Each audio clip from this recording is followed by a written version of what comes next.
Friday, and we are in basically the beginning of the pinnacle of Mark's gospel. Everything is leading up here to this moment, and everything after is following right on its tail. So here's really the pinnacle. Today and Tuesday are really the kind of pinnacle. You get the up today, and then now we're on the backside on Tuesday. So here we go. Let's dig into it. Mark chapter 8, verses 27 through 30. Here we go. Probably very familiar for you. Jesus went out along with his disciples to the villages of Caesarea Philippi. And on the way, he questioned his disciples, saying to them, "Who do people say that I am?" Okay. They told him, saying, "John the Baptist, and others say Elijah, but others one of the prophets." And he continued questioning them. "But who do you say that I am?" Peter answered and said to him, "You are the Christ." And he warned them to tell no one about him. All right, so here we go. This is the upside of the pinnacle. We are marching to the very top of Mark's gospel because it's the center. Now, at the center of that comes this central passage, "Who do you say that I am?" That's really the whole question of the gospel, right? That's what Mark is trying to tell us. He's taking all the things that Jesus has done and making a case. Who is this Jesus? And we've seen time and time again. Well, he has the ability to heal the sick, to calm the storm, to feed people, to miraculously feed people, to do all of these things. So the question is, who is he? And I think Mark is sitting here thinking, by this point, when you read this to this point in the gospel, you should be saying, "Well, he's the Son of God," right? Like, well, duh. What are you missing? But look what Mark is also seeing here. Jesus is going out and he asks the disciples, who do all these people say that I am? And the reality is they've seen the miracles, they've been here, they've done all these things, and look what they say. John the Baptist, Elijah, one of the other prophets.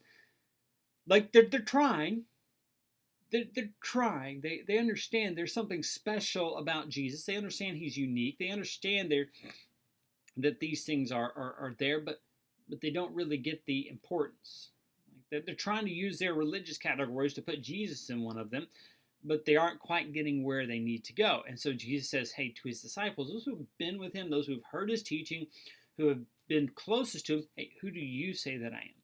And Peter answers, and I love Peter. I love Peter. He blurts out, he gets the answer right. He says, "You're the Christ. You're the Messiah. You're the chosen one. You're the one God is sending." Right? That's he's right. Peter is absolutely right. Peter gets it here. Peter, he gets the gold star for the day.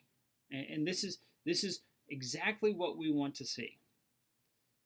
But verse 30 hits us in the face like a ton of bricks. We're not expecting this. He warned them to tell no one about him. Okay? Peter just said that you're the Christ. He gets the answer right. Now all of a sudden you're saying, hey, this is not to be shared. Okay, there's something going on there. You'd think he'd say, great, we're expecting like Price is Right kind of thing, ding, ding, ding. Everybody's hopping around, just excited. And that's not what we get. We get Jesus warning. He's literally telling them sternly, don't tell anybody. So why? Why? Well, we're going to get the why on Tuesday when we dig into the rest of this on the backside of this. But what we see here is that they get it. They get part of it. Just like we saw yesterday, this man who was healed of blindness, he says, I see they're men, they're walking around like trees, and kind of this blurriness. Yeah, that's where the disciples are. There's still a little blurriness. They get the answer right. They know what is it that's there, but they don't understand all of it. And that's where Jesus is going to start unpacking it for them. So what's it tell us about Jesus? Well, it tells us he's the Christ.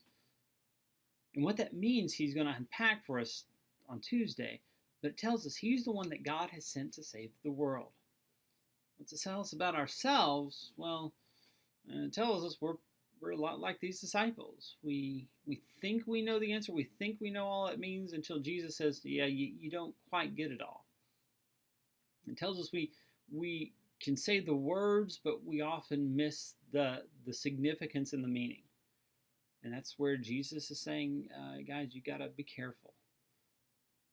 And so, what does it call us to do? Well, it calls us to make sure that we understand what we mean when we say that Jesus is the Christ. What does that mean? I want to challenge you. Come on, just take that time and clear that up so that you understand what that means and you can articulate it well. And so, to just join me back Tuesday as we hop into really kind of the crux of the issue. I'll see you back here then. Until then, have a wonderful weekend, and we'll see you back.